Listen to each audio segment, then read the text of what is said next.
Hi, I'm Clay Aiken, UNICEF Ambassador. In March of 2005, I visited Banda Aceh and Mulabo, Indonesia, two cities devastated by the Indian Ocean tsunami. I felt then, and still do today, many months after the tragedy, deeply touched by the overwhelming public response from around the world, and everyone else here at UNICEF feels the same way. As a result of emergency efforts by UNICEF and its partners, not a single child died from a preventable disease such as cholera, measles, or typhoid in the aftermath of the tsunami. UNICEF also assisted in reconnecting children with their families. In the case of orphaned children, UNICEF made sure that they were taken care of by their communities and not abducted or exploited by traffickers. What's more, 90% of the students in tsunami-affected areas in Indonesia have returned to school. Although recovery efforts are well underway, there's still a lot to be done. Children of the tsunami generation must remain the focus of recovery, and their lives will continue to improve with UNICEF's help. I want to thank each one of you who contributed to UNICEF's Tsunami Relief Fund. I've witnessed how your help has made a real difference in children's lives, and I hope you will continue to join me in supporting UNICEF. And I tried to imagine it being really bad, and it was even worse than that. From the Triangle to the tsunami disaster zone, Raleigh native Clay Aiken is back from his trip to Indonesia. He sat down with Linda Loveland to talk about what he saw and the hope amid the ruin. None of us can forget the video of the tsunami devastation. Clay Aiken saw it in person. He traveled to Indonesia as a goodwill ambassador for UNICEF. Aiken came back to Raleigh for a quick visit, and he talked with Linda Loveland about his experience.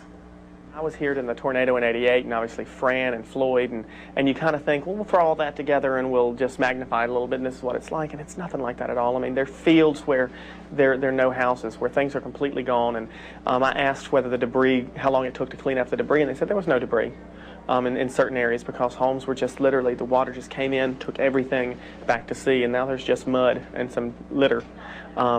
So my first impression was that it was just, I mean, so much more devastating than even, and I tried to imagine it being really bad, and it was even worse than that. All of the children and all of the adults and teenagers, they have this sense of, I'm not the only one going through this. Everybody lost somebody. Everybody lost their home. Everybody lost everything. So there's really resiliency to get back up. Nobody's down. Nobody's, I'm worse off than anything else. And I think I talked earlier about how I used to read a book at the Y called Did I Ever Tell You How Lucky You Are by Dr. Seuss. It's one of my favorite books, and it talks about how, no matter how bad you think you have it, somebody's got it worse. And I kind of thought, well, really, there's nobody who's got it worse than these folks, and they really kind of have that spirit of, pick up, move on with life. We're living in tents. We're going into schools for 4 years possibly where it's just a tent. People speaking, we lost this many children, instead of, people don't talk about, oh, I lost my mother and father. They hit it and they move on like it's nothing, and it's amazing to me that they can do something like that. It's just a really powerful thing to see people react to such tragedy with such a sense of, well, this has happened and now we have to move on. Just to give people an idea of the devastation, a lot of the video we saw was just of the waves rolling in just off the coast. But talk about that barge that you saw. Yeah, that's what my first impression was. So you see the water coming in and you see people running, and what little video we have of it is, to me it was like very high tide. But there's a situation in Banda Aceh. There's a place in Banda Aceh about 2 miles inland where a 5,000-ton barge was lifted by the water, carried over houses, and dropped when the water rushed back out. So you've got to imagine that, there's a lot of a barge that goes underwater. So you've probably got, I think it was probably 12 feet of barge that was underwater, plus it had to get over houses that were, 20, 30 feet tall.